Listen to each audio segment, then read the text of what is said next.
팟캐스트 최초의 오직 옴부즈맨만을 위한 프로그램 새날 한나인 163회 방송 시작합니다. 안녕하세요. 저는 볼메 임지이고요. 안녕하세요. 정명숙입니다. 안녕하세요. 홍수미입니다. 명숙님한테 뒷 배경이 까마니까 까만 옷 입지 말라고 미리 말씀을 드렸어야 했는데 저도 와서 보니까 이래서 얼굴만 동동 떠다니겠는데 그 생각은 했어요. 얼굴이 괜찮습니까? 아주 하얘 보이십니다. 다음부터는 이제 까만 옷은 그래야겠네요. 네. 네네. 아니 그거 전 입으셔도 전만 보여요. 되는데 네네. 좀 더 돋보이기 위해서. 네. 네. 그 지난주에 조금 몸이 아프셨는데 급체가 괜찮으세요? 그래서 좀 조심하는 게 좋겠더라고요. 제가 이제 올해 그런 급체가 한 3번 정도 있어서 네네. 네, 왜 그런가 이제 했더니 어떤 또 전문가 분이 네. 좀 숙변이 차 있을 가능성도 있다. 안 그러던 사람이 그러는 거면 장 청소를 좀 규칙적으로 하는 게 어떻겠는가 뭐 그런 네네네. 조언을 해주시더라고요. 안 그랬던 사람이 네. 저는 이제 체를 저도 자주 하는데 네. 전 자주 하니까 괜찮겠네요. 근데 진짜 힘들더라고. 막 맞아요. 네, 막 식은땀이 그냥 뚝뚝뚝 떨어지고 어. 배가 너무 아파서 나와야 할 그 시간에 그러니까 제가 너무 당황스럽기도 하고. 심하게 체하면 막 두통도 네, 오고 예, 막 막 잠도 못 토 자고. 많이 했어. 네. 죄송합니다. 이 더러운 이야기들을. 이거 질병에 대한 이야기니까. 그럴까요? 네. 여러분들도 항상 건강 조심하시고요. 네, 그렇습니다. 아프면은 병원 가야 됩니다. 네. 참지 말고. 네. 그럼 본격적인 한라인 시작해 볼게요. 먼저 이슈 아닌 이슈인데요. 국립국어원에서 이번에 표준 국어 대사전 정보 수정을 했는데 여기에서 조금 미용실, 뭐 스카프, 양산, 기름종이 뭐 이런 단어에 대한 설명에서 여성이라는 단어가 삭제가 됐습니다. 그러니까 기존에 미용실이라는 거는 주로 여성의 용모, 두발, 외모 따위를 단정하고 아름답게 해주는 것을 전문으로 하는 곳이라고 되어 있었는데 여기에서 주로 여성이를 빼고 그냥 용모, 두발, 외모 따위를 단정하고 아름답게 해주는 것을 전문으로 하는 곳으로 그 뜻풀이가 바뀌었고요.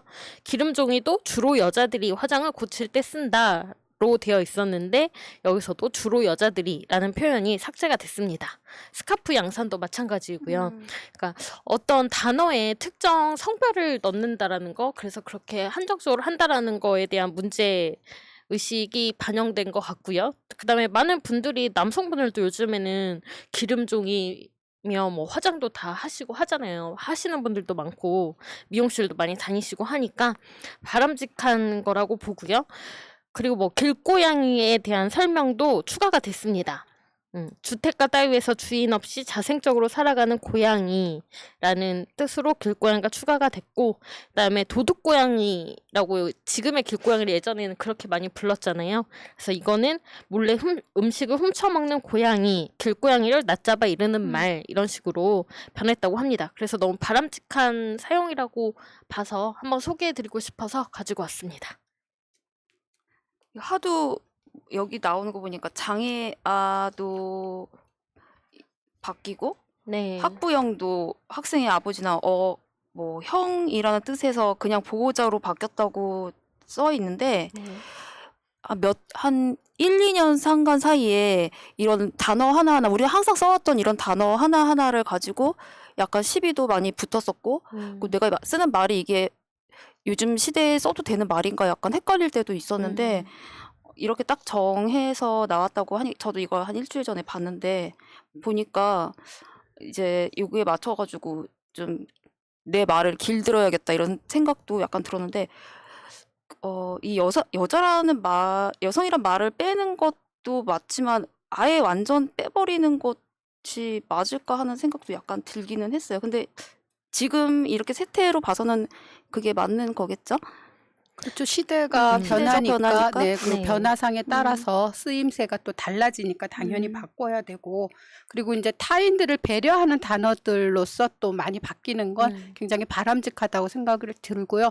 예전에 뭐 저희가 뭐 불법 체류자 이런 것도 요즘에는 네. 미등록 이주민들이라고도 네네네. 하고 뭐 결손 가정 뭐 이런 것도 음. 요즘에 한부모 가정이라든가 예 그렇게 또 얘기를 부르고 하니까 예 그렇게 서로를 이해하고 배려하는 방식으로 나가는 것도 예, 좋은 것 같습니다. 네, 사실 그 사전적 의미라는 게 굉장히 중요하거든요. 사전에 어떤 의미로 담겨 있는지 이게 왜냐하면 우리가 교육을 할 때 본바탕이 되는 것이기 때문에 사전에 어떤 식으로 명명되어 있는지가 굉장히 중요한데 처음 국어 사전이 편찬될 때만 해도 우리 사회가 지금 평등한 사회가 아니었잖아요. 약간 가부장적 사회나 이런 모습들이 있었기 때문에 단어에 그런 뜻이 담겨 있는 게 굉장히 많습니다. 그래서 이런 시도들은 좋은 것 같고 조금 더 이제 고쳐야 될 말들이 상당히 아직도 많이 있을 네. 것이라고 생각이 드는데 그게 빨리빨리 반영이 됐으면 좋겠어요. 예전에 짜장면을 원래 자장면으로 썼어야 했잖아요. 네, 근데 이게 맞아요. 짜장면도 혼용해서 쓰는 걸로 음. 통일이 됐잖아요. 네. 이거 얼마나 아, 대중 친화적인 그 거니까. 앵커들이나 아나운서들이 뭐 얘기하다가 짜장면 얘기가 나오면 갑자기 자장면 이렇게 발음을 할 때 되게 네. 인위적이라는 생각도 약간 효과 들고. 있잖아요. 아, 효과. 맞아요. 쓰는 사람들의 그 또 쓰임새에 맞춰서 해야지 억지로 우리가 자장면 이러기는 맞습니다. 또 어려웠거든요. 네네네. 그래서 웃깁니다. 네, 앞으로 이런 그런 반영들이 빨리빨리 잘 이루어졌으면 좋겠다라는 거에서 소개해 드렸고요. 다음 이슈입니다.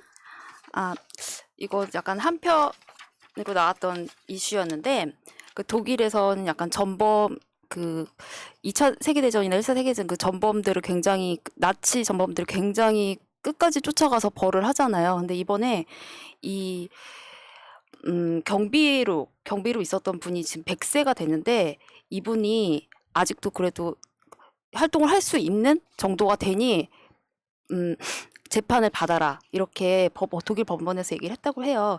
전에도 92세 되는 분이 이 강제수용소에서 간수로 지냈었는데 이분도 93세였는데 징역 2년을 선고한 적이 있었거든요. 저는 이거는 저희가 다 알고 있는데 사실 이 뉴스를 보고 눈에 확 들어왔던 게 요즘에 뭐 극우 단체들이나 아니면 뭐 친일 단체들이 열심히 응원해주고 지지해주고 있는 친일의 한 후손이라는 어떤 분께서 대통령을 하신다며 1일 1망언을 하고 돌아다니고 있는데 저희도 이렇게 좀 딱 마음 먹고 약간 역사 의식을 교육을 시키고 법적으로 법이 안 되면 돈줄이라도 내가지고 이런 걸 싹 바꿔놨어야지 이런 꼴을 안 보고 안 피곤할 텐데 총장일 때는 조국 장관님이 가족을 도륙하고 다니더니 이제는 가뜩이나 지금 피곤해 죽겠는 국민들 정서를 막 도륙하고 다니는 것 같아서 그런 거 좀 빨리 저희도 이런 법안도 빨리 나오고 해서 좀 마음을 강하게 먹고 역사 의식도 많이 갖게 했으면 좋겠다 하는 생각에서 그냥 가져왔어요. 뉴스 자체는 되게 짧고 저희가 다 알고 있는 얘기고 한데 그분 보니까 너무 좀 짜증도 나고 저희가 사실 그 일본이라는 나라에 대해서 이번에도 더 그 수준을 알게 됐지 않았습니까? 올림픽을 통해서 그걸 보면서도 그 일본을 계속 빨고 있는 그 분들에게 경종을 울리는 그런 뉴스가 됐으면 좋겠다 생각해서 가져와 봤어요. 네. 100세 시대니까 사실 그 이명박 박근혜를 보고 고령이 있기 때문에 사면해달라 이런 요구는 얼토당토 않은 이야기라고 생각합니다. 지금도 아프다고 맨날 병원 가고 병원 가면 또 VIP실에서 묵고 막 이러는데 그쵸. 어떻게 뭐 고령이라고 하면서 사면을 해줄 수 있습니까? 지금 100세도 재판받는 시대에. 네. 이거 보고 너무 좀 약간 100세나 됐는데 이럴 수 있나? 그 경비를 쓴 것뿐인데 이분은 전에 그 2년 형 받으신 분은 그 5,000명을 살해하는데 그 도움을 줬다는 거에 대해서 형을 받았지만 이분은 그냥 간수를 하신 것뿐이에요. 근데 그래도 나쁜 행동을 한 거죠. 그런데도 100세라도 그래도 벌을 받아라. 그리고 여기 이 희생자 지원단체에서 진짜 멋있는 말이 정의에는 유효기간이 없다고 무조건 벌을 줘야 된다고 촉구한다고 하니까 우리도 말씀하셨던 그 사면 얘기도 그렇고 그 치매 걸렸다면서 골프 치고 돌아다니는 영감탱이인 뭐 약간 그렇고 그분도 9일 날에도 광주 가신다고 하시더라고요. 좀 정신들 좀 차렸으면 좋겠습니다. 네. 영숙님 뭐 하실 말씀 없으십니까? 아니 여기 이제 독일 법원에서 이 네. 피의자가 고령이면 이분을 그 변호하는 변호인단에서 뭐 치매 내지는 이런 것들을 조금 내세웠을 것 같기도 한데 내세웠대요. 뭐 틀림없이 힘들다고. 내세웠을 것 같긴 한데 그럼에도 이제 불구하고 법원이 재판받을 수 있는 상태는 된다라고 이렇게 또 판정을 내리고 한 걸 보면은 독일 법원은 이런 측면에서 역사재판이라고 하는 측면에서는 굉장히 강건한 것 같습니다.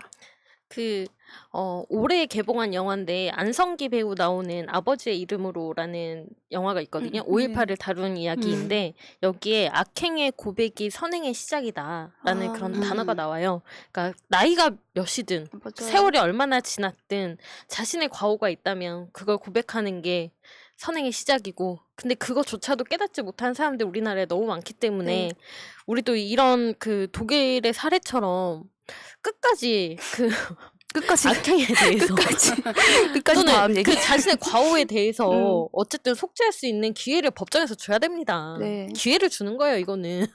벌하겠다는 게 아니라. 그럼 이 수사를 받는 것 자체도 말씀하신 것처럼 내가 무슨 짓거리를 했는지 너가 한번 좀 돌아보고 반성을 해봐라. 그런 기회를 주는 거라고 생각하거든요. 네. 뭐 일을 우리도 막 얘기하고 싶은데 참아야죠. 본받았으면 하고요. 다음 이슈로 갈게요. 네, 요즘에 한동안 좀 캠핑이 좀 유행이 되다가 또 캠핑 중에 이제 한 형태로서 차박이라고 하는 게 네. 좀 또 유행인 것 같아요.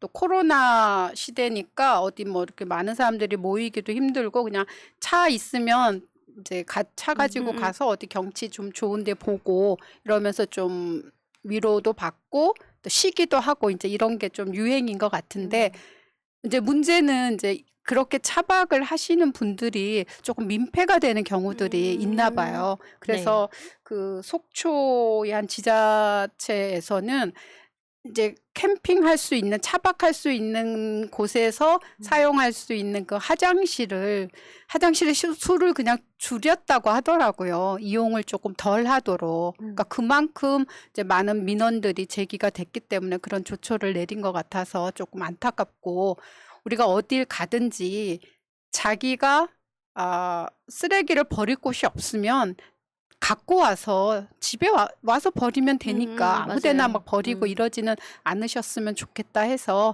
제가 가져와 봤고요. 이 주제를 딱 봤을 때 제가 떠올렸던 게 뭐냐 하면 한두 달 전에 제가 본 건데요. 그 골목길 쪽에 그 차선이 있잖아요. 네. 골목길 들어가는 쪽에 이제 차선이 있는데 그 차선 딱 중앙에 누가 커피 마시다가 커피 그 플라스틱 컵을 빨대 꽂힌 거를 다 마시지 않고 그대로 두고 갔어요. 그래서 그거 생각이 딱 나더라고요. 그 차선 위에다가 그걸 딱 놨을까요? 도로 그 골목길 한가운데. 그래서 굉장히 그런 걸 봤을 때 네. 저런 걸 버린 사람의 저 버릴 때의 마음이 어땠을까 좀 그런 생각이 들면서 참 민폐다. 네. 네, 그랬었거든요. 그러니까 우리가 뭐 선진국 되고 여러분들 마음에 자부심이 막 넘쳐나시겠지만 이제 그런 뭐 거대한 것보다도 우리가 일상에서 살면서 이런 뭐 쓰레기 버리지 않기 같은 거는 정말 기본으로 우리가 할 수 있는 거니까 좀 해주셨으면 좋겠다 하는 그런 마음에서 가져와 봤습니다.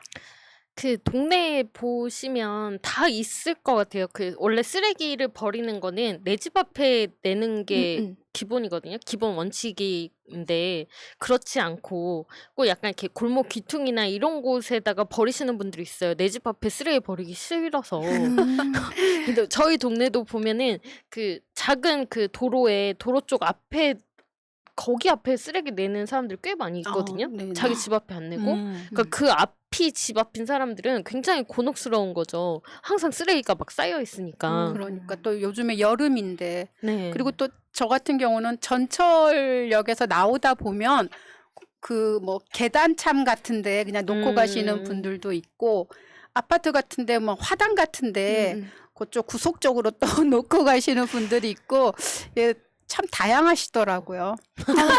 하나 놓으면은 그 위에다 계속 같이 쌓잖아요. 맞아요, 그러니까요. 맞아요. 예. 아, 제가 어제 그 음. 집 앞에 박스를 내놨어요. 원래 월수금 내놓는 날인데 박스는 많이들 가져가시니까 그냥 내놓거든요. 큰 박스는. 그래서 큰 박스랑 중간 박스, 작은 박스 이렇게 세 개를 음. 내놨는데 큰 박스만 가져가시고 중간 박스, 작은 박스는 안 가져가신 거예요. 그러다 보니까 거기에 갑자기 사람들이 쓰레기를 버리기 시작하는 거예요. 그래서 저를 너무 반성했습니다. 박스 안에다가 쓰레기통이 내가 왜 어제 박스를 내놔가지고 저기 음. 사람들이 쓰레기를 버리게 만드나. 얼마나 지저분하게 했으면은 공용 화장실까지 폐쇄를 할 네, 생각을 그러니까요. 했을까. 이게 그러니까 딴 다 데다 같이- 싸면 어떡하죠? 막 아무데나? 다, 그럴 것 같긴 하지만 다 같이 쓰는 음. 시설인데 네. 그쵸. 나만 혼자 뭐 이런 생각보다는 네. 내 뒤에 오는 사람이 만약에 내 자식이면 어떡하겠어. 엄마 이렇게 들어와 이럴 거 아니에요. 좀 그런 생각으로 네, 다 같이 공동체 의식을 가졌으면 좋겠습니다. 네. 이슈 아닌 이슈였습니다. 이메일 가겠습니다. 네, 랜선 패널 작은 생각님이 랜선 패널. 보내주셨고요. 우리나라의 양궁은 세계적으로 유명하죠. 참가하는 대회마다 항상 좋은 성적을 거둬왔습니다. 이번 도쿄 올림픽에서도 벌써 금메달을 따내고 있죠. 그럼 양궁은 어떻게 항상 좋은 성적을 올릴 수 있을까요? 많은 사람들이 양궁의 대표 선수 선발전을 꼽고 있습니다. 올림픽을 앞두고 선수 선발을 한다면 지난 대회의 성적과는 관계없이 국내의 수많은 선수들을 대상으로 선발전을 치른다고 합니다. 국내 랭킹이 몇 위인지는 상관이 없답니다. 선발전도 한두 번 하고 안 하는 게 아닙니다. 양궁협회에 따르면 이번 도쿄올림픽 선수 선발을 위해서 총 5번의 선발전을 거쳤고 선발된 3명의 선수들은 선발전에서 각각 2,500발의 화살을 쐈다고 합니다. 또 양궁협회의 충분하고 적극적인 지원도 간과하고 넘어갈 수 없습니다. 양궁협회는 도쿄올림픽 양궁장을 본뜬 연습장을 지어서 선수들이 환경에 적응할 수 있도록 했고 올림픽 양궁장이 바다 옆에 있기에 섬에서 적응 훈련도 했답니다.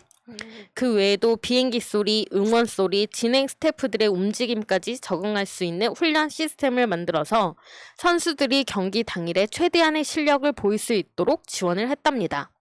그래서인지 이번 올림픽에 여자 양궁 대표로 출전한 세 선수는 1996년 이후 처음으로 그동안 한 번도 올림픽에 출전한 적이 없었던 선수들로 구성이 되어 있어서 처음에는 걱정을 했는데 막상 경기가 시작되자 너무 편하게 단 한 세트도 내주지 않는 퍼펙트한 경기로 금메달을 따는 결과를 만들어냈습니다. 얼마 전 민주당의 경선 후보들이 원팀 협약식을 했습니다. 더 이상 서로 네거티브 하지 말고 정책과 비전으로 승부를 보자는 이야기인 것 같습니다. 좋은 이야기입니다. 마치 양궁 선발전처럼 정정당당하게 실력으로 승부를 겨루는 겁니다. 내가 국무총리였어. 내가 민주당 당대표였어. 이런 지위 내세우지 말고 누가 더 국민들 마음에 맞는 정책을 내놓고 누가 더 대한민국의 미래를 앞서서 이끌어 나갈 대통령에 적합한지 오로지 실력으로 서로 겨루는 겁니다. 국진당의 후보들 면면을 보십시오. 못 사는 사람은 불량식품이라도 먹어야 된다는 사람이 대통령을 하겠다고 나서고 있습니다. 또 무슨 생각인지 자신이 도지사로 있는 관내에서도 민주당 후보한테 지지율이 떨어지는 제주도지사가 지사직을 내려놓고 대선 경쟁에 나섰습니다.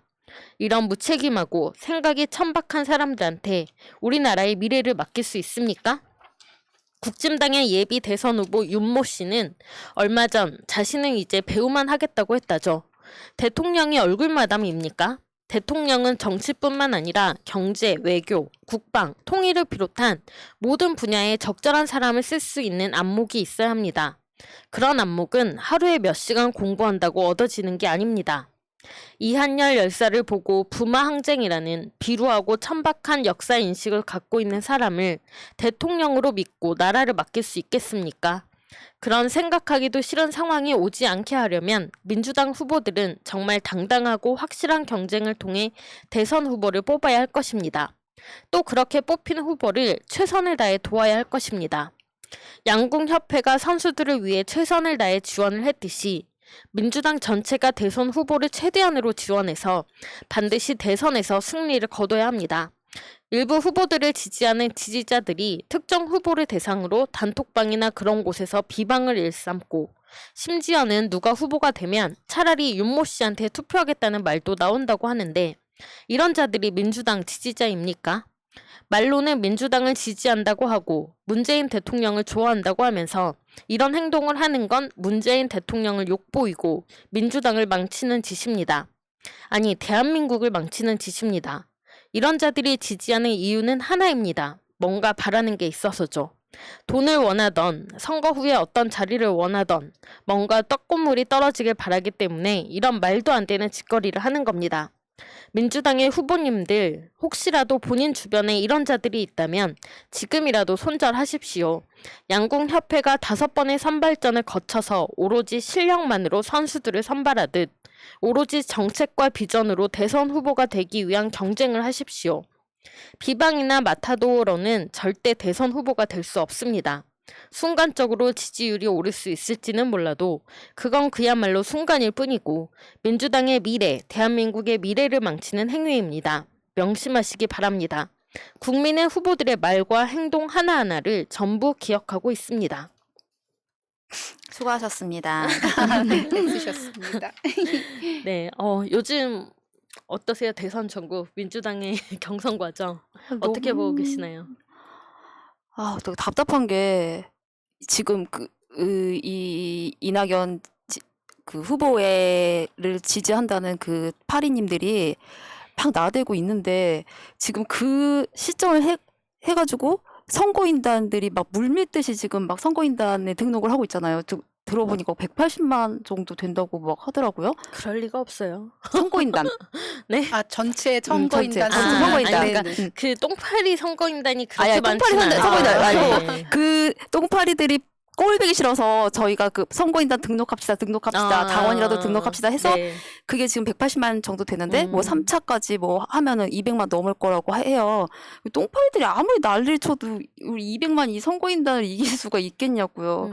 그리고 하는 말이 맨날 그 지겨워 죽겠는 음주운전 그 얘기 계속 하고 있는데 솔직히 막 저희가 가만히 있어서 그렇지 그 이낙연 후보도 사실 까면 굉장히 뭔가 많을 거 아닙니까? 알기도 많이 알고. 근데 자꾸 지저분하게 이렇게 하는 게 진짜 이 작은 생각님이 말했듯이 진짜 바라는 건 돈과 그 지위 그런 거 바라지 않으면 어떻게 아무런 이유 없이 이렇게 같은 당의 한 후보를 이렇게 비방을 하고 이 후보가 안 되면 나는 예전엔 또 남경필 한다고 그랬더니 이제는 윤석열 뽑는다는 그런 여론조사까지 나오는 게 이해를 할 수가 없는 거죠, 진짜. 그리고 마지막으로 하나 얘기하자면 아무런 그 이재명 후보에 대해서 얘기도 안 나오는 그런 방송에서도 그 음주운전이니 뭐니 일단 그 댓글을 막 올려요. 이 사람들이. 그게 더 자기들이 이제 정체가 많이 밝혀지고 있는 상황에서 이걸 보는 사람들은 진짜 선거인단에 빨리 등록을 더 하던가 아니면 진짜 그 비호감만 더 늘어날지 본인들 절대 이긴다는 그런 생각을 하는 자체가 진짜 바보 같다고 생각이 됐어요. 처음에 너무 짜증났는데 이번 주는 보면서 그냥 한심하다는 생각밖에 안 들었어요. 네, 뭐 비방전만 펼치게 되면 사실 이재명 후보님 같은 경우는 이미 거의 검증은 다 된 네. 것 같아요. 지금까지 몇 차례씩이나 여러 가지 일들 때문에.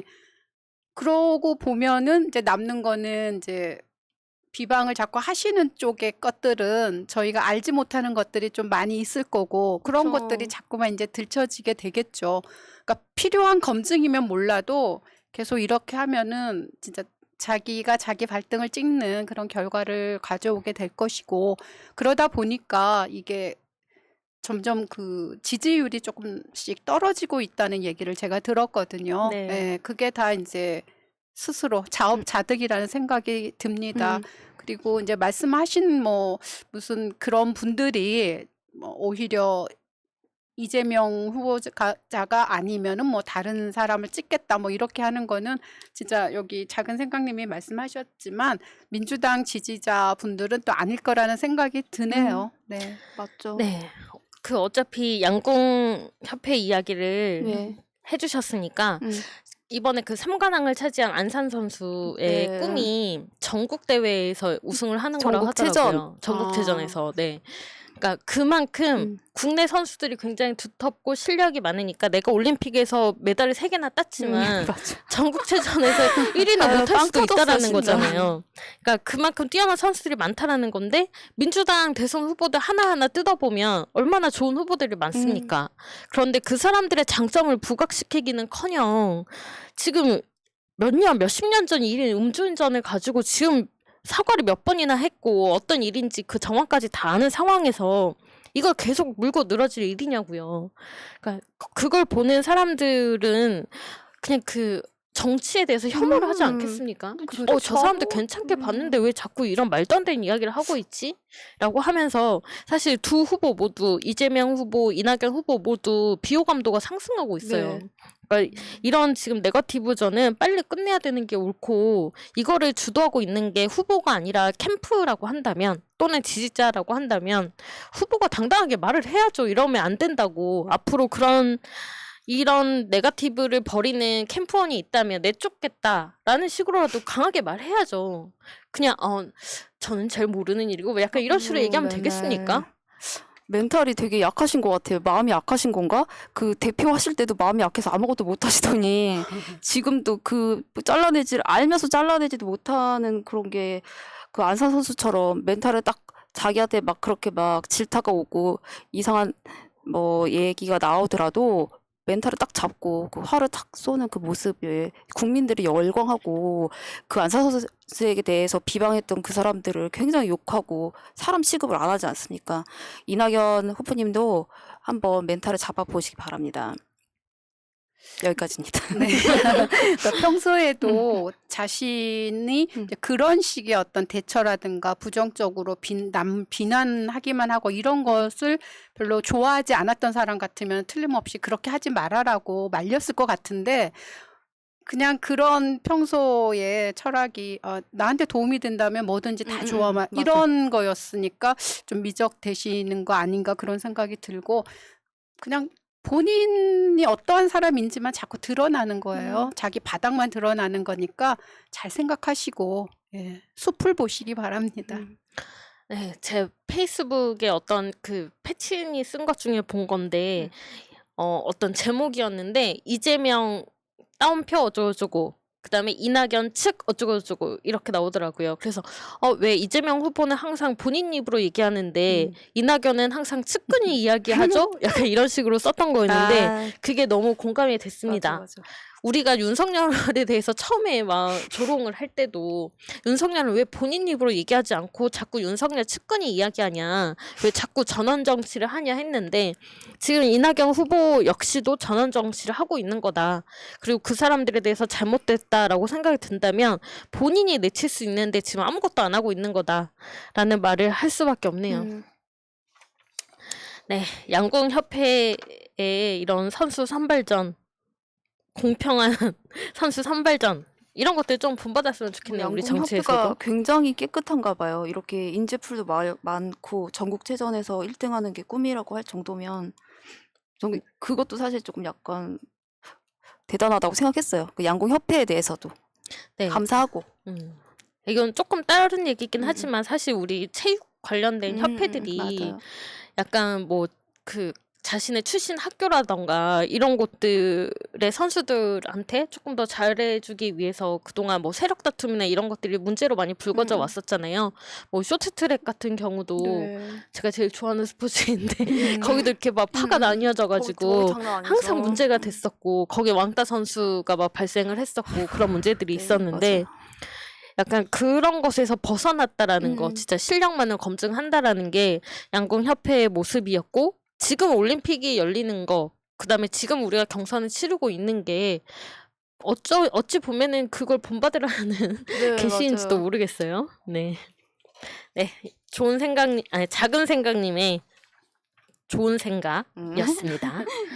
이메일 보내주셔서 감사하고요. 다른 감사합니다. 분들도 언제든지 이메일 보내주시면 저희가 소개해드리도록 하겠습니다. 네, 댓글 소개할게요.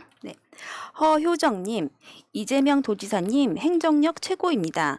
현실 파악, 시대 흐름을 잘 아시고 시민을 위한 정책은 최고입니다. 파이팅! 꼭 대통령 되시길 기원하고 믿습니다. 실천력, 추진력도 최고입니다.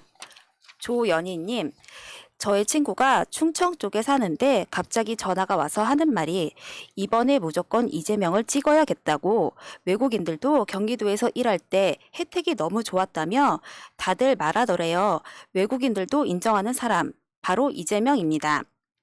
김혜선님, 88% 주는 것보다 100% 주는 것이 더 절약하는 것이다. 머리는 어디에 두고 사용 안 하는지 모르겠다. 이재명은 과감히 끌고 나가길 바랍니다. 네, 이재명 후보에 대한 이야기였고요. 경기도 사시는 분들 혹시 있으세요, 주변에? 저 있어요. 그래서 내가 그래서 진짜 좋겠다. 이번에 100% 나온다니까 너무 좋겠다. 그러면 좋겠지. 나는 막 혜택 많이 받고 살았다고 얘기를 하는데 진짜 생각해보면 100%를 다 경기도 그 돈으로 주는 게 아니라 12%만 주는 거잖아요. 네. 진짜 머리를 어디다 두고 사는지 모르겠는데 경기도 너무 좋다고 그러더라고요. 부러워요? 저도 그 친구가 아이 가졌을 때 친구 집에 한번 간 적이 있었는데 그 친구가 분당 사는 친구였어요. 근데 어떻게 하다가 이제 아주 예전에 정치 얘기를 했었는데 이재명 그때 지사님이 경기도지사 나왔을 때였나? 뭐 그때쯤이었는데 이재명 지사가 너무 좋다라고 자랑을 하더라고요. 자기가 살아보니까 너무 좋은지 알겠다. 그래서 저는 그때 사실 이재명 지사에 대해서 약간은 비호감도가 저도요. 그 있었는데 문재인 대통령님 그것 때문에 좀 감정이 있었죠. 네, 그 말을 듣고 되게 다시 보게 되는 계기였거든요. 근데 이제 하루하루 그 뭔가 정책을 실천하는 모습을 보여줌으로써 경기도민이 아닌 사람들한테도 굉장히 좋은 인상을 남기고 있다라는 생각이 듭니다. 그리고 유튜브로 그 경기도 계곡 바뀐 거 네. 뭐 1분, 2분짜리 이렇게 경기도에서 찍은 그 유튜브 영상이 있는데 정말 깜짝 놀랄 정도로 너무 잘 해놨더라고요. 그것만 봐도 얼마나 행정력이 있는지 알 수 네네. 있겠죠. 그리고 최민희 의원님이 하셨던 말씀인데 경기도 쪽에서 이제 기업 활동 하시는 분들도 오히려 이재명 지사가 하니까 더 좋더라. 그러니까 다른 곳은 뭐 이렇게 특혜 같은 것도 있고 약간 공정하지 못한 그런 경쟁이 있는데 경기도는 투명해서 좋더라라는 네. 이야기를 하시더라고요. 투명해야 돼요. 네. 그러니까 진보 쪽이 정권을 잡으면 보다 더 투명하고 공정한 사회를 만들 수 있습니다. 계속할게요. 네, 칠연후님. 어느 기사에 유심히 보니 이재명 편드는 댓글에는 찬반이 50대 10이라면 같은 기사인데 이재명 까는 댓글에는 찬반이 200대 10 정도 나오는 거 보고 확실히 좌표 찍는 댓글 부대가 있구나라고 심각하게 의심을 합니다. 송아리님, 정부의 시장 개입은 적극적인 개입이 있어야 중산층의 확산과 빈곤층을 줄일 수 있습니다. 적극적 시장 개입. 선진국으로의 길이라고 생각합니다. 이재명과 추미애의 경제정책, 세밀하게 다듬어 안정적인 경제정책이 되기를 바랍니다. 소민호님, 추미애 후보님도 너무 존경하고 좋아합니다. 그러나 한 분만 선택해야 하는 운명이니 지금 지지율도 좋고 하면 할 수 있는 이재명 후보님을 우리가 하나가 되어 밀어야 승산이 있습니다. 절대 표가 분산되어서는 안 됩니다. 민주당 파이팅, 이재명은 합니다. 소민호님 같은 고민을 많은 분들이 하실 거라고 생각합니다. 네. 그 전에 박시영 TV에 추미애 후보님 나오셨을 때도 박시영 그 진행자분이 나는 이재명, 추미애 두 분 후보를 지지한다라고 얘기하셨더니 그건 안 된다고 한 명만 지지해야 안 되죠. 한다고 네 원픽을 하셔야 한다고 하셨는데 네.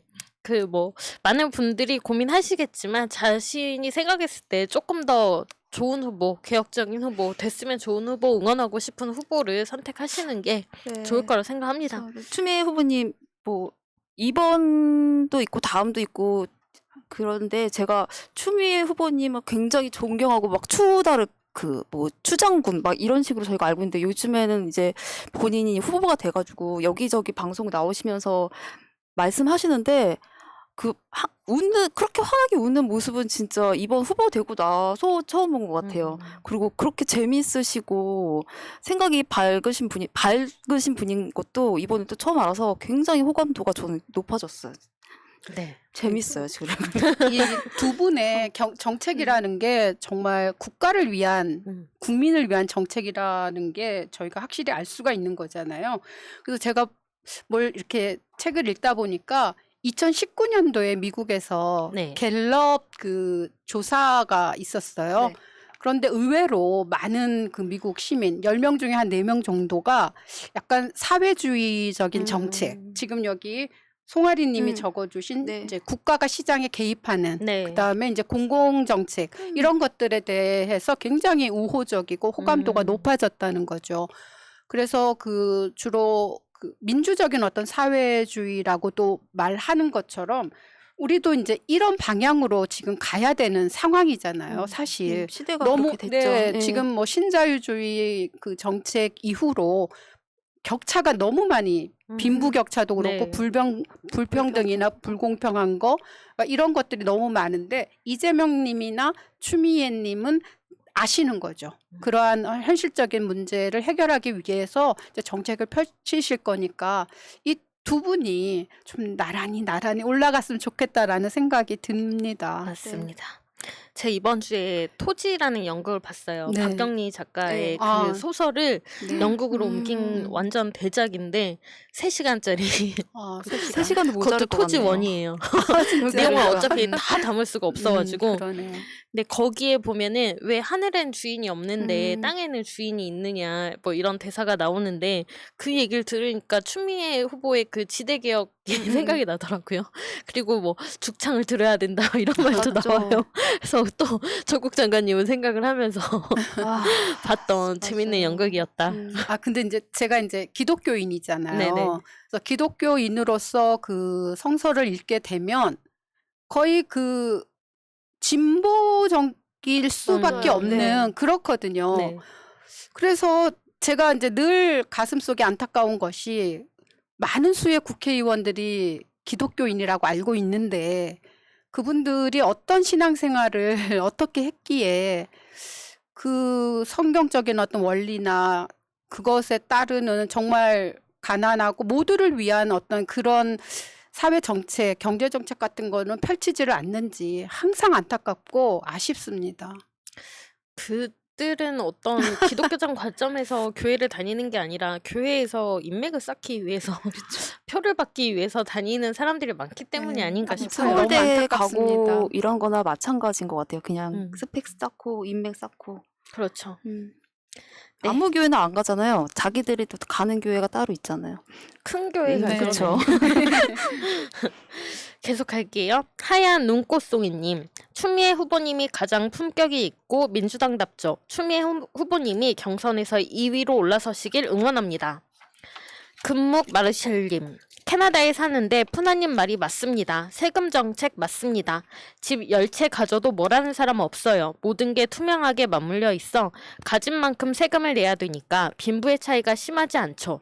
인간답게 살 수 있는 나라, 내 조국도 좋은 정치인들이 많아져서 빈부의 격차 없고 가진 자가 윤석열처럼 나대지 않고 정광훈 같은 막무가내 목회자 없는 조용한 아침의 나라이길 바랍니다. 김명환님, 광부 아버지, 그 피땀으로 간 대학, 82년부터 민주화, 그것만 외치고 살았다. 그런데 스멀스멀 윤석열, 이준석, 우리 대한민국이 어떤 나라인데 이것들의 씨를 말릴 수만 있다면 나는 지금 죽어도 여한이 없다. 네, 굉장히 좀 맞습니다. 아픈 댓글이어서 네. 가져와 봤습니다. 하지만 죽으면 안 되죠. 살아서 이들의 씨를 말려야죠. 네. 맞습니다. 그리고 캐나다 이야기도 해주셨는데 네. 사실 뭐 집을 뭐 10채 가지든 20채 가지든 진짜 세금만 좀 정상화가 되어 있다면 저도 문제 없다 생각합니다. 그런데 지금은 그 다주택자라거나 뭔가 토지를 많이 가진 사람들이 가진 거에 비해서 세금을 너무 적게 내고 그 집값이 오르고 토지값이 오르는 거에 비해서 너무 그냥 불로소득을 취하고 있기 맞아요. 때문에 문제가 되는 그리고 것이고요. 그걸 가지기 위해서 또 어떤 걸 했는지도 우리가 알고 있는데 네. 항상 그 숫자만 나오지 투명하게 공개를 안 하니까 자꾸 이런 일들이 생기는 것 같아요. 그래서 세금의 정상화가 필요하다. 네, 계속 갈게요. WY 해님. 낙연이는 겉으론 품이 있는 척하면서 뒤로 하는 짓은 양아치 수준이다. 한결같다는 생각이 든다. 한불리님, 이낙연이 대통령이 되면 수사 기소 분리한다네요. 총리 때와 당대표 때 뭐하고 당정청 의견을 존중해서 못했다고 추미애 듣다가 속 터짐. 안 속아. 볼스노우님, 이낙연은 이념 동맹이 아니라 이권 기생이죠. 대통령이 70점짜리고 그마저도 자기 덕 본 듯이 말하는 사람입니다. 박미경님, TV조선 나와서는 70%, 토론에서는 90%, 이낙연은 말 바꿔 하는 수준이 100%. 순미사님, 몇십 년간 정치판에 있으면서 자기 브랜드가 없었는데 지금 만든다고 만들어지나요? 흐흐. 네, 그래서 만들어지지 이번 않아요. 토론회 때도 그 추미애 후보님이 이낙연 후보에게 그 이낙연 후보를 지지하는 사람들은 만약에 이낙연 후보가 그 뭐지? 경선 네, 그- 그 다 후보가 되지 못하면 음. 윤석열 후보를 지지한다고 하는데 어떻게 생각하느냐라는 대답에 뭐 이상한 답변을 내놨죠. 그러니까 추미애 후보님이 뚜렷하게 답변해 주십시오라고 얘기하던데 요즘 이낙연 후보를 보고 있자면 진짜 왜 항상 이렇게 얼버무리면서 얘기하지? 우리가 그 지지를 보냈던 국회 대정부 질문 때 봤던 그런 모습이 아닌데라는 생각이 많이 들어요. 아, 진짜 속았다는 생각 들고 진짜 저도 그때 그거 보면서 무슨 한마디 한 줄에 대답을 했는데 그게 뭔 소린 줄 모르는 대답을 했어가지고 저도 속이 터졌었는데 그럴 답답합니다. 때는 굉장히 순발력도 있어 보이고 내공이 있어 보였는데 네. 요즘에는 진짜 자기 철학이 없었던 분 같아서 안타까워요. 네. 듣다 보면 좋은 말이네. 근데 무슨 말이지라는 생각이 무슨 생각해보면 생각인 거지? 이런 얘기가 많이 들어요. 대정부 질문 때 그렇게 말을 딱딱 할 수 있었던 거는 그 질문이 너무 뭐 같으니까 그 야당에서 하는 그 질문들이 너무 뭐 같으니까 무슨 정상적인 조금만 정상적인 대답을 해도 우리가 듣기엔 너무 시원했다 이렇게 생각을 했을 수도 있는데 네네. 지금은 이렇게 이재명 후보나 뭐 추미애 후보 같은 분들이 정상적으로 자신의 그 과거 같은 거를 물어봤을 때는 대답을 못 하는 거죠. 거기에 대해서. 맞아요. 계속 가겠습니다. 네. 도재희님, 정세균님 이미지가 너무 망가졌어요. 아무리 경선이지만 보기가 힘듭니다. 이민옥님, 같은 당끼리 정말 보기 싫어요. 왜 이러는지. 제발 다른 것에 힘을 합쳐라. 서로 못 잡아먹은 난리인지요. 주변에서는 내년 선거 그 누구도 찍지 않겠다면서 투표를 안 한다며 어느 당만 콧노래 부를까요? 제발. 네, 조니 린님. 삼부토건이 양검사와 윤짜장이 필요했던 때 무슨 일이 있었는지를 보면 답이 나오지요. 오 그레이스님, 남자 닭근혜 아니랄까봐 표현의 자유로 그림 하나 그린 것뿐인데 닭근혜처럼 난리네. 홍카콜라 시원하다. 양재택 어머니 한 건 하셨네. 얼마나 급했으면 맞이할 인간도 없는데 당대표 패싱하고 입당하냐. 쫄리냐? 유하나이나님. 말 같지 않은 소리 짓거려도 지지율 떨어지지 않으니 술 맛이 올매나 달고 맛있겠노. 오래 살다 보니 알코올 중독 대선 후보를 다 보네. 세라빈님. 아니 지금이 일사후퇴 땐가 6.25 동란인가 부정식품 먹을 만큼 국민들 배 줄여있나. 더 좋고 안전한 음식을 전 국민이 먹을 수 있게 만드는 게 지도자 아닌가. 갈까요? 네. 바람기영님, 술 처먹고 집에 가서 친일, 일배, 극우 사이트 방송이나 찾아 쳐보니 그 잔상이 남아 낮에는 헛소리나 하는 거지. 서울대나 나와서 구수만에 사법시험 합격한 건 인정할게. 그럼 뭐하냐? 매일 주색에 빠지게 되면 나이 처먹고 한 방에 훅 가는 거. 야! 김정남님, 윤 씨는 확실히 엑스맨이 맞습니다. 검찰개혁 사임 후 AS까지 책임감 있게 하는 게 맞습니다. 그게 아니면 이해가 안 가요. 저런 모질이가 있는지. 대선을 할 게 아니고 국어 수업부터 받아야지. 초딩 수준도 안 되겠죠? 맨날 지가 한 말을 다른 사람들이 해명을 해줘야 하는 게 보모 정치를 하는 것 같아요. 에델바이스님, 나는 문재인 부하도 아니고 추미애 부하도 아니고 이준석이 쫄다고는 더더욱 아니다. 국민의 짐도 내가 접수한다. 네, 용님. 탄소 중심, 부정식품, 주당 120시간 근로시간 준수, 이한년 열사 사진을 부마 항쟁, 최저임금 인상은 범죄. 1일 1만원 윤석열 최재형. 이제 최재형은 방언기도만 하면 끝날 듯. 콩이콩이님, 윤석열이 배우 한다고 했잖아요. 감독은 문재인 대통령. 제목은 검찰개혁을 위해서. 남자 주인공은 윤석열. 시나리오는 매일 헛소리에서 국민의힘 지지율 떨어뜨려 더 민주당에서 대통령이 나오게 하기. 그리하여 검찰개혁 완수. 이렇게 소설 한번 써봅니다.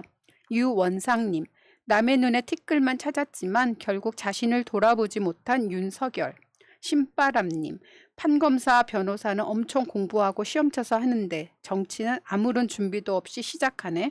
지자체를 이끌어본 경험이 있는 사람이 나라도 이끌어야지. 나라를 이끌어간다는 게 판검사보다 더 어려운 건데. 방울토마토님, 판사의 판결 한 번으로 한 사람 인생을 맡긴다는 게 너무 겁납니다. 억울한 국민이 없도록 판사에게도 잘못된 판결에 대한 책임을 물어야 합니다. SH님, 윤석열 같은 검사에 최재형 같은 판사들한테 재판을 받는다고 생각하면 소름이 돋는다. 세상 물정 모르는 어리버리들이 법 좀 안다고 나대는 거 보면 참 가관이지. 이래서 검사는 변호사 생활 5년 이상, 판사는 10년 이상 한 변호사들 중에 뽑아서 써야 하며 부장급 이상의 고위직으로 승진 시 퇴직 후 국선 변호사 이외에 변호사 활동 포기각서를 받아야 한다. 헤리티지님, 고시 출신 대부분이 인문학적 소양이 절대 부족합니다. 단순히 암기력이 좋은 것 뿐입니다. 김정우님, 보수를 대표하는 정당의 말로를 보는 것 같네요. 기득권의 사모임이 되어서 각자 이득만 찾는데 혈안이 되어 정권 교체를 말로는 외치지만 행동은 전혀 그렇지가 않네요. 김승성님, 궁금한 게 있습니다.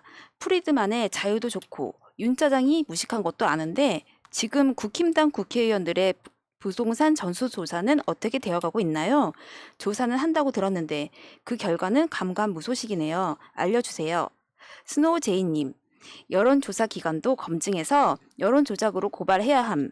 댓글 조작이랑 뭐가 달라요? 어느 정도 기준이 있어야지. 응답률이니 오차 범위니 이런 거에 기준을 둬야 함. 네, 국진당의 이야기였고요. 국힘당도 우리 신경 쓸 여력 없이 아주 난리가 서로 방어들 하니라고 난리가 아니더라고요. 참, 정말 저는 그 SAH님이 말씀하셨던 것처럼 아 진짜 이런 자가 판사고 이런 자가 검사였는데 이런 세상에 살았다라는 게 너무 소름이 끼치더라고요. 어떻게 정말 내가 만약에 그 어떤 범죄를 저질러서 검사를 받았다라고 생각하면 네. 아니면 검사를 받지 않아도 제가 뭔가 되게 유명한 사람이어가지고 이런 표적을 당할 수밖에 없는 사람이었다고 상상을 하면 너무 소름이 끼치는 거예요. 아직도 이런 사람들이 있을 거 아닙니까? 물론 훌륭하신 검사님, 판사님들도 계시지만 그렇지 않은 검사, 판사들이 아직도 많은 게 현실인데 이런 사회에 살고 있다라는 게 정말 소름이 많이 끼쳤어요. 소름 끼치고 예전에 추미애 장관님이 그 안 들리든 들리든 말로 거기 국힘당에 있던 그 김도읍인가 그분한테 네. 저런 사람이 판사였어 이런 식으로 살짝 얘기한 적 있었잖아요. 저도 다 그게 다들 느끼는 바라고 생각을 합니다. 진짜 소름 끼쳐요, 진짜. 그러니까 특수부 출신의 검사들이 국회의원 됐을 때 저런 사람들이 검사 생활할 때 어떻게 했겠구나라는 건 이제 우리가 잘 알지만 판사들이 어떻게 했을까는 이제 네. 많이 드러나진 않았잖아요. 그래서 그 판사 출신의 국회의원들이 정말 판사할 때 어떻게 판결을 했을까 그게 굉장히 궁금하고 판결문 같은 것도 찾아보고 싶은 마음이 들 정도로 저런 사람들이 어떻게 내렸을까 그 진짜 네. 궁금해지더라고요. 이때쯤 여러분이 잊고 있는 인물 하나, 나경원도 판사였다. 아니 정말 윤석열은 하루 뭐 1일 1만 원이 아니라 뭐 오전 하나 오후 하나 이렇게 한다고 하고 그리고 진짜 뭐 이렇게 알코올 중독이라고 했는데 대선 후보가 이렇게 술자리를 많이 갖는 것도 처음 봐요. 그것도 이런 코로나 시국에. 왜 이렇게 돌아다니는지 모르겠습니다, 진짜. 돌아다닐수록 자꾸만 그게 드러나가지고 주변 사람들이 막 방어해주고 나중에는 또 어떤 의원이 프리드먼이 잘못했다고 거기 그 글이 써 있으니까 프리드먼 글을 보고 얘기하고 있는데 프리드먼이 잘못했다고 이 지경까지 나오는데 왜 자꾸 돌아다니는지 지금은 못 돌아다닐 약간 그런 상황이 됐지만 아무튼 진짜 주변 사람들도 참 어떻게 그 사람들도 부족한 사람들인데 안 됐고 오죽하면 홍준표가 정상으로 보이는 이런 상황이 올 수가 있을까요? 진짜 대단하신 분입니다, 진짜. 뭐 최재형도 만만치 않죠. 그, 아니 이분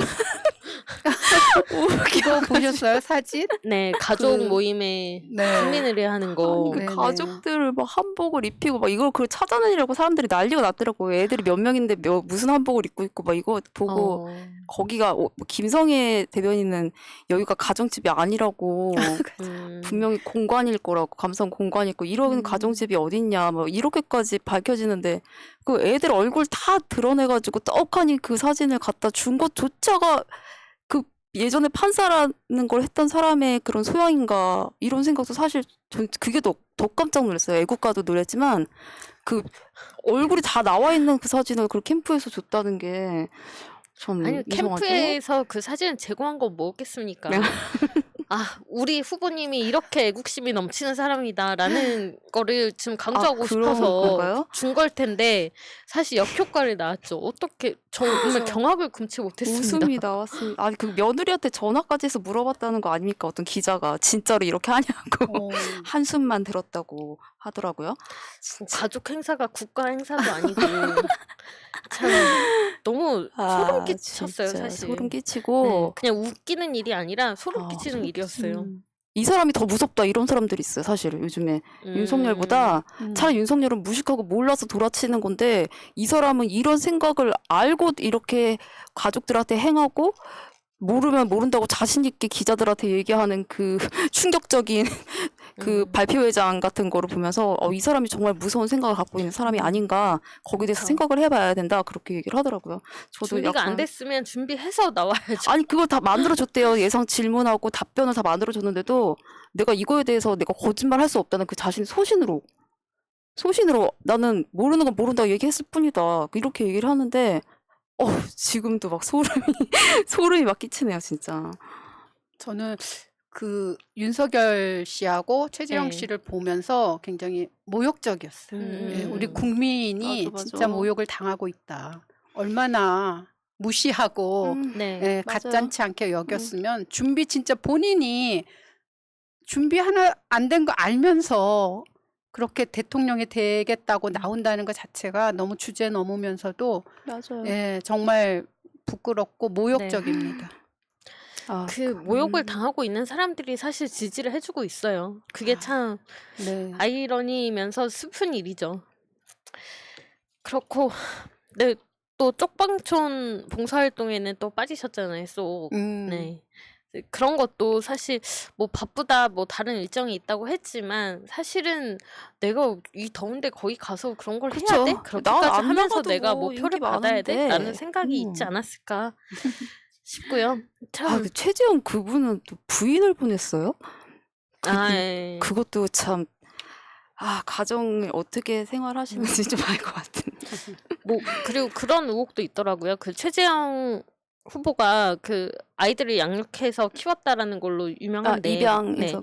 근데 그 실제 친자식들은 또 외국에 유학을 보내고 그리고 입양한 아이들은 좀 교육에 있어서 차별을 뒀다라는 그런 이야기들이 있더라고요. 그래서 이것도 한번 뭐 근데 검증을 해봐야 될 사안이 자기들끼리 아닌가? 치고받고 하면서 다 나올 것 같아서 음. 팝콘 각으로 봤으면 좋겠습니다. 근데 그 모욕 당했다는 그 명숙님 말씀에 진짜 웃고 넘어갈 일이 아니다 이런 생각이 드네요. 맞아요. 네, 계속 갈게요. 아, 죄송한데 9페이지 김승성님의 네. 국회의원들 전수조사. 그래, 예. 전수조사. 진행 네. 중이 있는 것으로 알고 네네네. 있습니다. 그렇죠? 네. 너무 양이 방대해서 네, 기한을 연장했다고 합니다. 네, 그래서 8월 말이나 9월 초에 결과를 발표한다고 합니다. 너무너무 기대가 됩니다. 네. 네, 계속 갈게요. 네, 장폴 친구님. 시사 유튜브로 하루하루를 채워나가는 50대 아줌마입니다. 지난주부터 다시 듣게 된 청국장 너무 유익해서 깜놀. 앞으로도 꼭 챙겨 들으며 젊은 감각을 깨워 나가렵니다. 청국장 파이팅. 김을성님. 민주주의 찐 개념인 국민이 평등하고 행복하게 살 권리를 잘 알 수 있도록 부동산에 대해 시원한 설명해 주신 구봉기 소장님께 감사드립니다. 새날의 프로가 유익합니다. 응원합니다. 발전하시길. 금대호님, 좋아요, 좋아요, 좋아요, 좋아요, 좋아요, 좋아요. 감사합니다. 이건 좋아요를 좀 눌러달라고 말씀하시는 건가요? 아니면은 프로그램이 좋다라는 네, 의미? 좋다라는 의미인 것 아, 같고요. 이게 6번 누르면 좋아요 취소됩니다. 그래요? 한 맞아요. 번만 누르고 좋아요 한 번 더 아, 눌러주셔야 돼요. 아, 그러면 없어지는. 네. 네네. 짝수로 누르면 안 됩니다. 네네. 너무 좋으셨나 봐요. 금대호님이 이날 방송 너무 좋으셨나 봐요. 이렇게 네. 찬사를 주셔서 네. 감사합니다. 감사합니다. 네, 저희 그냥 거에도 남겨주세요. 이 댓글 보고 그냥 소개해드리고 싶어가지고 가져왔고요. 그다음에 청국장에도 새로운 그 패널 두 분이 영입이 되면서 굉장히 이제 활기차지고 네. 유익해졌으니까요. 조회수도 많아졌더라고요. 네, 청국장도 많은 관심 바라겠고 또 듣는 분들이 항상 좋다라고 얘기하는 그런 프로이기 때문에 내가 그동안 몰랐다면 한번 이번 기회를 통해서 들어보시라. 물론 이거를 듣는 분들은 한나인 한라인을 들으시는 분은 있어요. 새날의 모든 방송을 듣는다고 생각하시면 됩니다. 감사합니다. 네, 여기까지 여러분들 댓글이었습니다. 오직 공감뿐 사연입니다. 제 엄마 얘긴데요. 엄마께서 어린이집 교사십니다. 어린이집에서 에어컨을 안 튼대요. 오전은 절대 안 되고 오후도 최대한 안 켜려고 한답니다. 애들 뛰어다니는데 작은 창문밖에 없는 곳에서 선풍기 2대. 항상 집에 기진맥진해서 오세요. 엄마한테 도움을 드리고 싶은데 어떻게 하면 좋을까요? 이거 보고 전 너무 놀래가지고 네, 저도요. 요즘 날씨에 이런 폭염에 에어컨이 없어서도 아니고 있는데도 이렇게 한다라는 게 근데 이게 제가 찾아보니까 몇 년 전에도 이런 일이 있었더라고요 어린이집에서 네. 그래서 막 뉴스에도 나오고 했던데 아직도 이런 곳이 있다라는 게 굉장히 좀 놀라웠고 가정으로 된 어린이집이 있죠? 아파트 같은데. 아파트 같은 그냥 사무실 같은 완전한 어린이집이면 누진세 걱정 안 해도 되니까 틀어줄 텐데 가정에서 하는 데니까 이렇게 에어컨 안 되고 아끼는 것 같은데 저도 임진님 말씀처럼 찾아봤는데 이게 뭐 보건복지부 거기서도 권고는 하는 에어컨 틀어주고 시원하게 하라고 권고는 하는데 네. 처벌 대상은 아니어서 법적으로 어떻게 할 수가 없으니 학대로 신고를 하는 게 어떻겠냐 해서 신고를 했다고 그때도 어린이집 교사가 네. 제보를 했더라고요. 이거는 이렇게 진짜 그렇게 해야 될 것 같아. 학대로. 네네. 어떤 성향의 원장님이냐에 따라서 네. 달라지는 거겠죠. 그러니까 많이 아끼고 뭐 아이들보다는 이익을 먼저 생각하는 원장님이라면은 그러게요. 충분히 이런 행동들을 하시겠죠. 근데 본인도 더울 텐데 요즘 같은 날씨 그게 임재님 찾아보셨다고 그것도 한 3, 4년 전 얘긴데도 네네네. 그때보다 지금은 너무 또 더운데 음. 정말 본인도 더울 텐데 어떻게 이렇게 생활을 하는지 근데 애들한테 진짜 학대고 어머님도 얼마나 답답하시면 와가지고 이렇게 따님이 걱정까지 하시는지 마음이 네, 이 글이 올라왔던 곳에 댓글을 보니까 어떤 분이 그런 거를 올려주셨더라고요. 어린이집에 가면 어떤 어린이집은 애들이 집에 오면 옷을 다 벗긴대요. 그래서 이렇게 애들 그냥 이렇게 시간을 보내게 하고 집에 갈 때 다시 옷을 입혀서 보낸다는 거예요. 그러면 옷에 땀이 안 젖지 젖으니까 뭐 이게 땀띠 같은 거 날까봐 또 더 그러겠죠? 에어컨을 안 그러니까 트니까. 옷하고 또 네. 되면 그 댓글을 보고 진짜 엄청 소름 돋았거든요. 그러니까 이런 일이 진짜 이뤄져서는 안 되고 근데 이런 문제가 일어나는 원인을 따져 보면은 사실 어린이집의 환경이 열악하다라는 뜻도 되는 거잖아요. 그래서 어떻게 보면 아이들이 이렇게 좀 쾌적한 온도에서 여름에는 시원하고 겨울에는 따뜻한 곳에서 그 시간을 보내도록 하려면 이런 그런 뭐 전기세라던가 이런 거에 대한 지원도 좀 이루어져야 되겠다라는 맞아요. 생각이 들어요. 지원이 지금 어느 정도까지 이루어지는지는 잘 모르겠는데 어린이집에서 이 정도까지 못할 정도라면 아니면 뭐 진짜 원장님 뭔가를 착복하거나 그럴 수도 있어요. 그러면 여기에 대한 감사를 또 충분히 해야겠죠. 이거를 학부모들이 알아야 될 텐데, 그쵸? 그러면은 엄마들이 전화하거나 이렇게 하면은 네. 에어컨을 틀어줄 텐데 근데 어떻게 보는 사람은 방법이. 너무 답답하지만 또 여기서 교사를 하고 계시는 분 입장에서는 함부로 뭐 말을 하거나 아까 제가 뭐 그냥 학대로 신고하십시오 했지만 쉽게 또 그렇게 결정할 수 있는 문제가 아니니까 그렇죠. 진짜 답답하네요, 이거.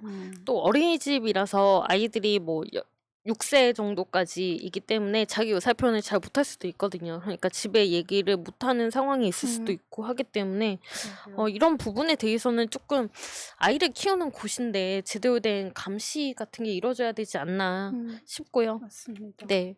어린이집 CCTV도 우리가 항상 볼 수 있는 게 아니기 때문에 네, 맞아요. 감시의 영역에 있지 않은데 이런 부분은 진짜 고쳐줘야 될 것 같습니다. 어린이집 CCTV도 그렇고 우리가 맨날 얘기하는 병원 CCTV도 지금 화제지만 사실 어린이집 이 CCTV도 원장이나 이런 사람들이 보여주지 않으면은 그것도 법적으로 어떻게 할 수가 없는 상황인 것 같아서 그쵸. 그것도 근데 뭐 항상 볼 수 있게 해달라는 거는 조금 그거는 인권 침해의 여지가 있을 것 같고 무슨 어떤 문제 사항이 있거나 그게 인지가 됐을 때 요청을 할 수 있게끔 되어 있는데 네.